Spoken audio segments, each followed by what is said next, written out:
Hello students, Jharkhand academic council ने model set जारी कर दिया है और मॉडल सेट का पूरा डिटेल वीडियो इसी चैनल के ऊपर CWH आर्ट्स के ऊपर मिलेगा। हमने अलग से आर्ट्स का चैनल बना रखा है जिसमें केवल 11th और 12th के आर्ट्स के सारे वीडियोस मिलेंगे आपको।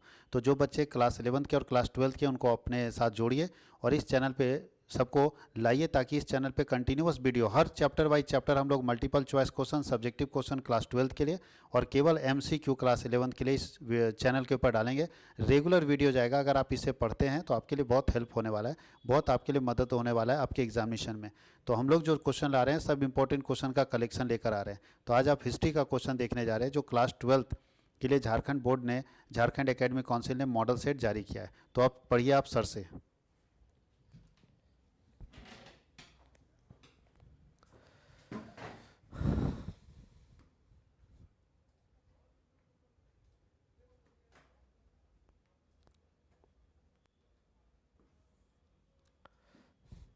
देखिए क्वेश्चन नंबर 1 है, भारतीय पुरातत्व का पिता किसे कहा जाता है। ठीक है, इसमें ऑप्शन 4 हम लोगों के पास है।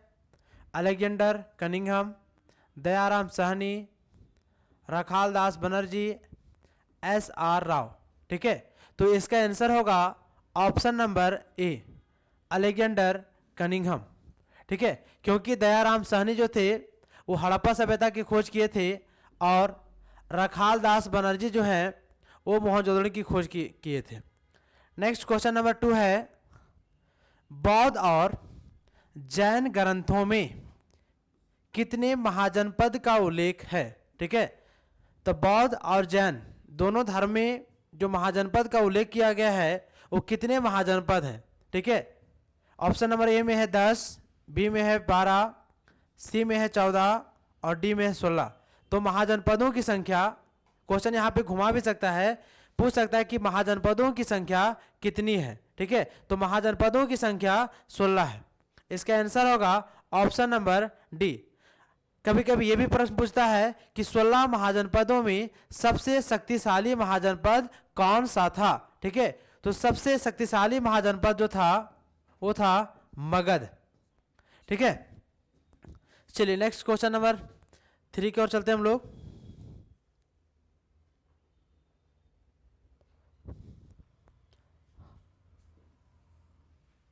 क्वेश्चन नंबर 3 है, अपने स्वयं के खर्चों से, ठीक है, सुदर्शन झील की मरम्मत किसने करवाई थी। ठीक है, अपना स्वयं का खर्च से सुदर्शन झील का मरम्मत जो है वो किसके द्वारा कराया गया था, तो कराया गया था रुद्रदामन के द्वारा। रुद्रदामन एक ऐसे शासक थे जो अपने स्वयं के खर्च से सुदर्शन झील की क्या करवाए थे, मरम्मत करवाए थे। इसका आंसर होगा ऑप्शन नंबर बी।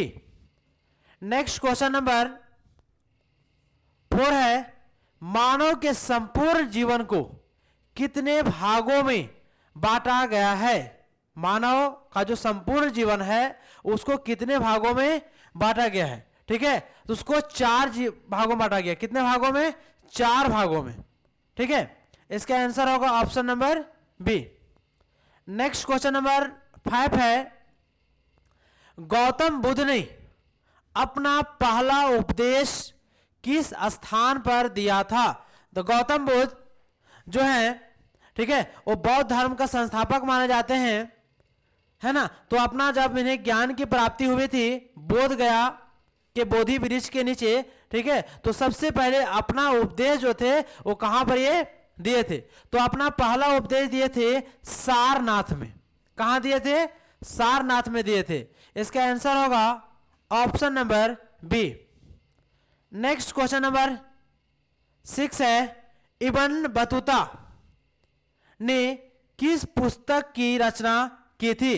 यानी इब्न बतूता का जो पुस्तक है उसका नाम क्या है, किस पुस्तक की रचना इब्न बतूता के द्वारा किया गया था। ठीक है, तो यहां पे इसका आंसर होगा रिहला, या कहीं कहीं अलग कोई बुक में मिलेगा आपको रिहला भी मिलेगा। ठीक है, इसका आंसर होगा option number B. Next question number 7 है। ठीक है, क्वेश्चन नंबर 7 है, पद्मावत किसकी रचना है। पद्मावत जो है वो किसकी रचना है, तो ये रचना है, इसके रचनाकार थे मलिक मोहम्मद जैसी। ठीक है, कौन थे? पद्मावत की रचना किसने की थी? तो मलिक मोहम्मद जैसी के द्वारा किया गया था। इसका आंसर होगा ऑप्शन नंबर डी। ठीक है, चलिए नेक्स्ट क्वेश्चन की ओर चलते हैं हम लोग।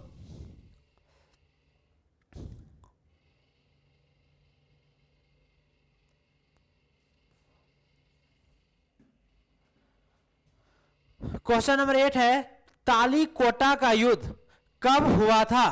तालीकोटा का युद्ध कब हुआ था? ठीक है, तो तालीकोटा का युद्ध हुआ था 1565 ईस्वी में। कब हुआ था तालीकोटा का युद्ध? 1565 ईस्वी में। इसका आंसर होगा option number C. Next question number 9 है, ठीक है, विजयनगर का किस राज्य के साथ हमेशा संघर्ष चलता रहा? ध्यान दीजिएगा, विजयनगर जो है इसका संघर्ष जो है वो किस राज्य के साथ हमेशा चलता रहा? सबसे पहले हम लोग ये समझ लेते हैं कि विजयनगर साम्राज्य की स्थापना, ठीक है, किसके द्वारा किया गया था? तो विजयनगर साम्राज्य की स्थापना हरिहर एवं बुक्का के द्वारा।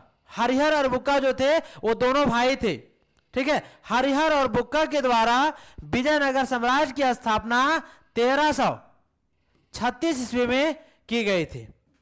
क्लियर है?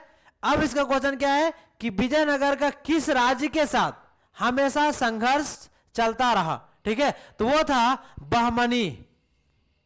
क्या था? बहमनी साम्राज्य से हमेशा जो था वो विजयनगर और बहमनी साम्राज्य में कभी पड़ता नहीं था। हमेशा दोनों के बीच में क्या था? शत्रुता चलती रहती थी। इसका आंसर होगा ऑप्शन नंबर डी।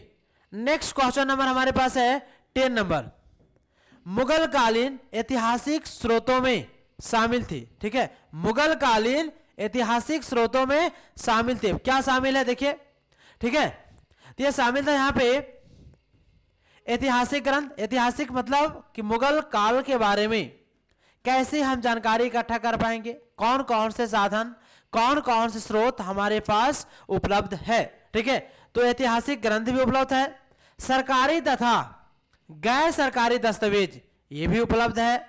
ठीक है, उस कालांश यानी उस काल में, ठीक है, किस काल में? मुगल काल में बनी इमारतें व स्मारक भी उपलब्ध है। ठीक है, मुगल काल में बहुत ऐसे स्मारक बनाए गए तो आज भी बहुत लोगों को अपने और आकर्षित करती है। ठीक है, तो इसका आंसर होगा ऑप्शन नंबर डी, इनमें से सभी। ठीक है, नेक्स्ट क्वेश्चन नंबर 11 है, अकबर ने तीर्थ यात्रा कर को कब समाप्त किया? ठीक है, अकबर जो थे वो तीर्थ यात्रा कर को कब समाप्त किए थे? ध्यान दीजिएगा। ठीक है, तो अकबर 1563 ईस्वी में अकबर क्या किया कि जब लोग यात्रा करते, तीर्थ यात्रा, जब एक स्थान दूसरे स्थान पे यात्रा पे जाते थे तीर्थ यात्रा पर, तो उनको टैक्स देना पड़ता, जिसको चुंगी बोला जाता था, कर बोला जाता था। ठीक है, तो उस कर को अकबर ने क्या किया? समाप्त कर दिया, हटा दिया। तो कब हटाए थे? 1563 ईस्वी में। इसका आंसर क्या होगा? Option number B. चलिए नेक्स्ट क्वेश्चन नंबर है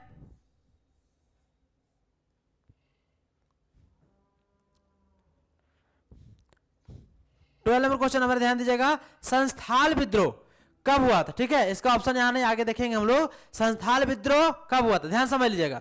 संस्थाल विद्रोह जो था वो 1855 से 56 के बीच में हुआ था। कब हुआ था? 1855 से 56 के बीच में हुआ था। और ये विद्रोह, ठीक है, झारखंड के का विद्रोह है, झारखंड के आदिवासियों के द्वारा।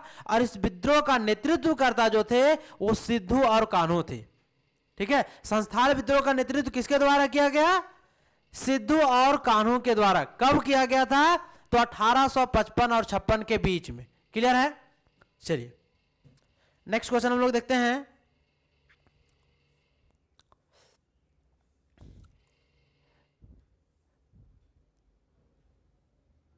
देखिए ध्यान दीजिएगा, संस्थाल विद्रोह का जो क्वेश्चन है इसमें आपका ऑप्शन नहीं दिया हुआ है।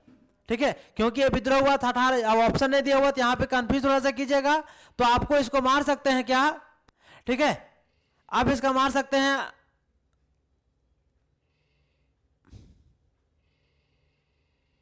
55 से 57 मार सकते हैं अप्रोक्स लेकर के, ठीक है।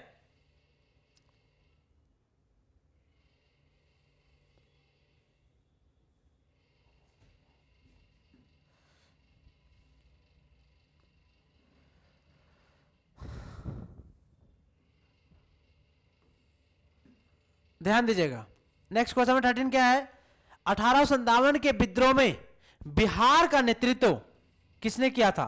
1857 का जब विद्रोह हुआ था, इस विद्रोह का नेतृत्व बिहार से कौन कर रहे थे, तो उसका नेतृत्व बिहार से कर रहे थे वीर कुंवर सिंह, ठीक है। वीर कुंवर सिंह कहां नेतृत्व कर रहे थे, बिहार से।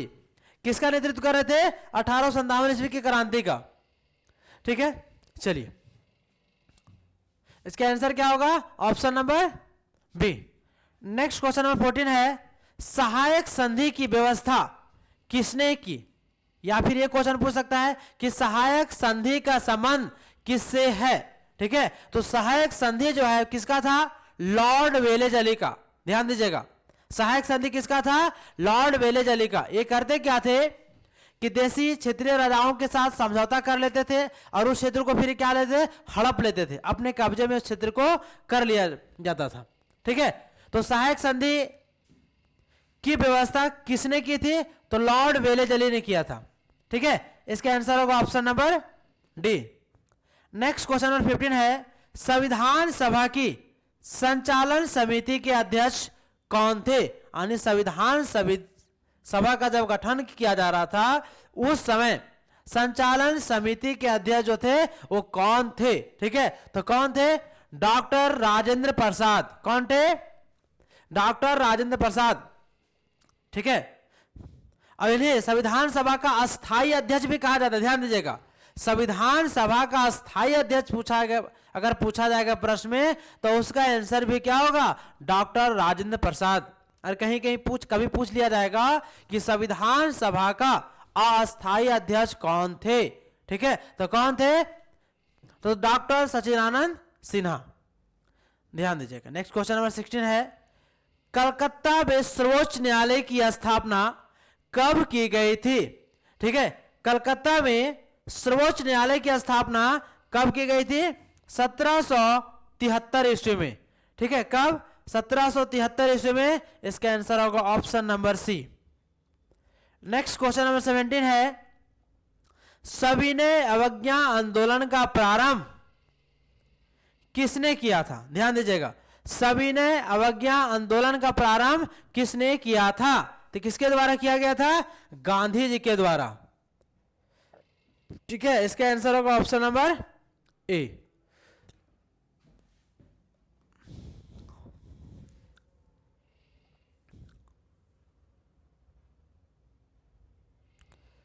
ध्यान दीजिएगा। नेक्स्ट क्वेश्चन नंबर 18 है, कैबिनेट मिशन भारत कब पहुंचा, ठीक है। तो कैबिनेट मिशन जो था वो भारत कब पहुंचा था, 1946 ईस्वी में, मार्च 1946 ईस्वी में, ठीक है। जिस उद्देश्य से कैबिनेट मिशन भारत पहुंचता है उस उद्देश्य में कहीं ना कहीं सफल नहीं हो पाता, असफल हो जाता है, ठीक है। इसका आंसर क्या होगा, option number A. Next question number 19 है, मुस्लिम लीग की स्थापना कब और कहां की गई थी, ठीक है। मुस्लिम लीग की स्थापना जो था वो कब और कहां की गई थी, तो ध्यान दीजिएगा, मुस्लिम लीग की स्थापना कब हुआ था, 1906 में। ध्यान दीजिएगा, अगर ये डेट आपको याद है तो अगर कहां की गई थी ये नहीं याद है तो ऑप्शन के अनुसार हम लोग जा सकते हैं, ठीक है। तो मुस्लिम लीग की स्थापना कब हुई थी, 1906 ईस्वी में हुई थी। कहां पे हुई थी, तो ढाका में हुआ था। क्लियर है। चलिए ध्यान दीजिएगा, ये क्वेश्चन थोड़ा सा कंफ्यूज कर रहा है, ठीक है। भारत में कितने देशी रियासत थे, ठीक है।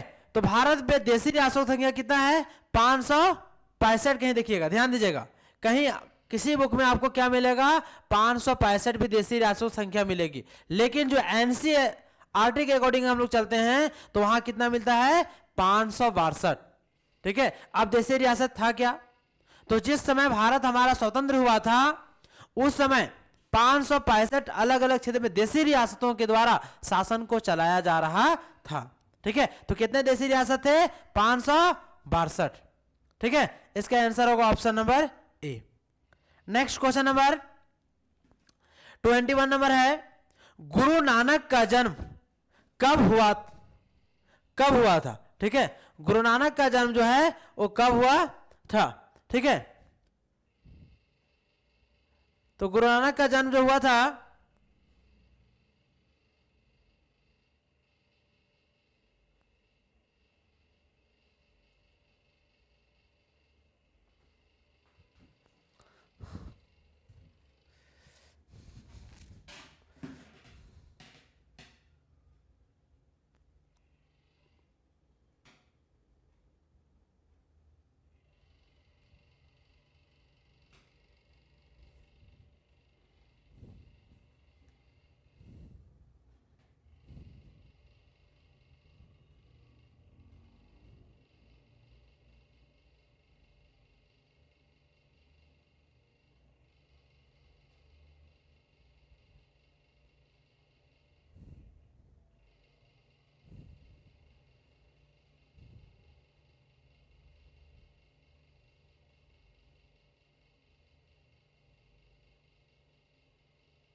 ध्यान दीजिएगा, कुछ टेक्निकल इश्यू हो चुका था। ठीक है, गुरु नानक का जन्म कब हुआ था? तो गुरु नानक का जन्म 1469 ईस्वी में। कब? 1469 ईस्वी में तलवंडी में हुआ था। ठीक है, चलिए नेक्स्ट क्वेश्चन की ओर चलते हैं हम लोग।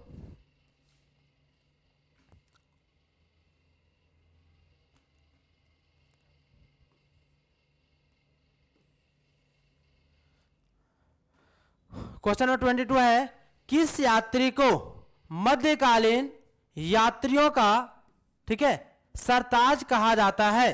ठीक है, तो किस यात्री को कहा जाता है? मार्को पोलो को कहा जाता है। ठीक है, इसका आंसर क्या होगा? Option number C. किस यात्री को मध्यकालीन यात्रियों का सरताज कहा जाता है? किसको कहा जाता है? मार्को पोलो को कहा जाता है। ठीक है, नेक्स्ट क्वेश्चन नंबर 23 नंबर है, पुराणों की संख्या कितनी है? ठीक है, तो पुराणों की संख्या कितना है? तो पुराणों की संख्या कितनी है? 18 है। ठीक है, इसका आंसर कितना होगा? Option number B. Next question number 24 number है, महाभारत के फारसी अनुवाद का नाम क्या है? ठीक है, महाभारत के फारसी अनुवाद का नाम क्या है? तो इसका नाम क्या है? रज्मनामा। क्या है? रज्मनामा। इसका आंसर होगा option number A. Next question 25 number है, हड़प्पा किस नदी के किनारे स्थित है? ठीक है, हड़प्पा, तो हड़प्पा ध्यान दीजिएगा, हड़प्पा किस नदी के किनारे स्थित है? तो हड़प्पा, सबसे पहले हड़प्पा की खोज की बात करते हैं। हड़प्पा की खोज 1921 ईस्वी में। कब? 1921 ईस्वी में दयाराम सहनी, ठीक है, या राय बहादुर सहनी के द्वारा किया जाता है। हड़प्पा किस नदी किनारे है? तो रावी नदी किनारे है। इसका आंसर क्या होगा? ऑप्शन नंबर ए होगा। ठीक है, चलिए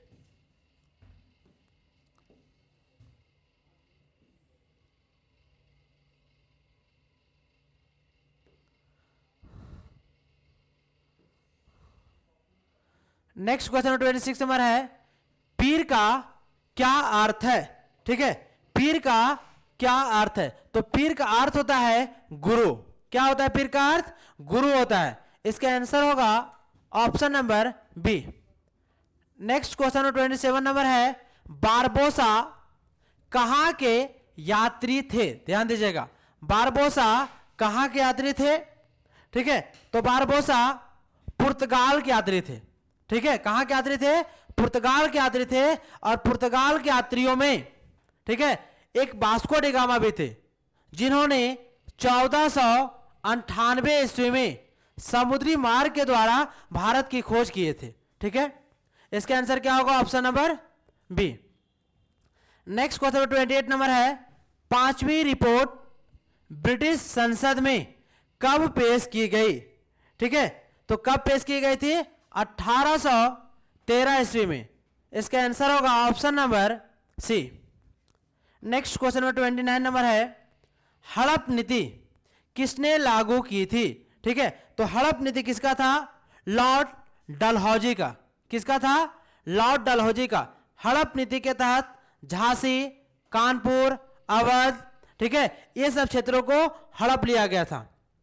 लास्ट क्वेश्चन नंबर 30 है, कोर्ट सेंट जॉर्ज की स्थापना कहां की गई थी? ठीक है, तो इसकी स्थापना की गई थी मद्रास में।